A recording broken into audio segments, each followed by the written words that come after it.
Hey guys, welcome to my channel. Today we are going to make a marble tray. This was a custom order that I had made, and she wanted no silver or no gold, just a plain marble look. So that was a challenge, and you can hear my dog growling.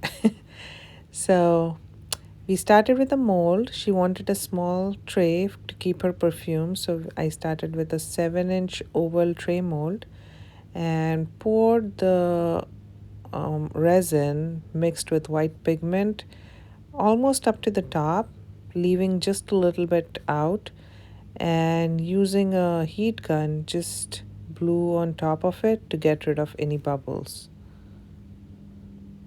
I also used a toothpick to move gently around the edges and get rid of the bubbles on the edges, if any. So here you can see me, I used two pigments, a lighter gray and a very dark gray, and I mixed it with resin. I used mica powders here, and I used my stick to gently tap it over the resin. Make sure you don't pour, because if you pour, it goes inside and you lose the streaks. I kind of went a little overboard here with the marks, but it's a stone and you cannot control what nature makes, and that's how it looked at the end. So don't be worried, you can do a lot of changes at this point. The resin was a little bit thick, and I just dabbed my stick and dragged it along the resin to make those lines. And I used my heat gun to gently blow over the lines to make them more diffuse, just like on an actual marble, and not to be very defined. So that diffuse look is what gives you a stone like look on the resin. So I used my heat gun and moved it around till I was happy with it. And once I did that, once it was up to my liking, I picked up the darker pigment and made some lines over the diffuse lines. You'll see that in a minute.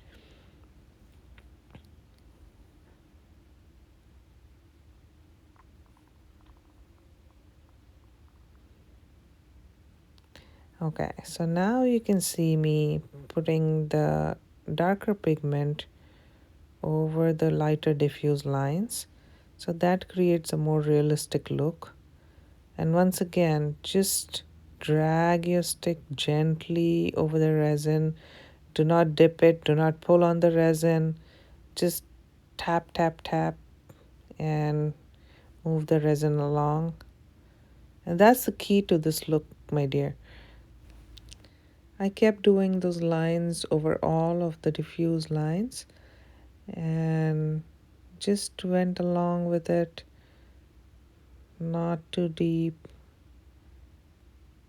just pulling it gently. At this point, my resin was curing quite a bit, and it was kind of soupy texture. So I didn't want to pull much on it because it would ruin the look and it would cause wrinkles on top of the resin.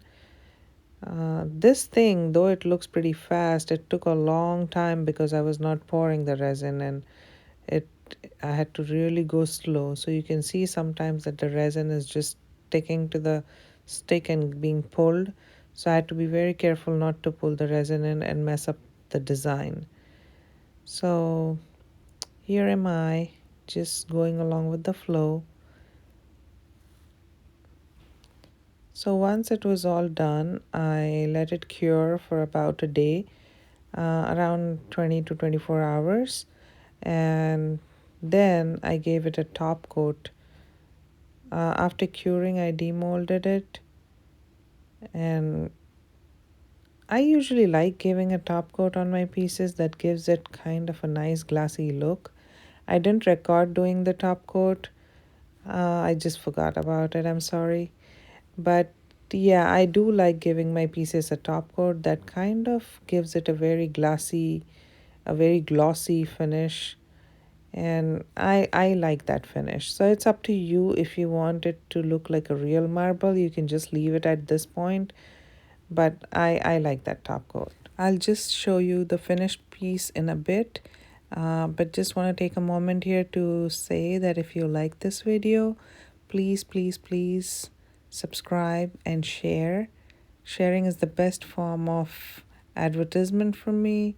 If you like my videos, please like them and subscribe to my channel. And you can also follow me on Instagram, Facebook, and I do have a Etsy store, so just pop over and have a look.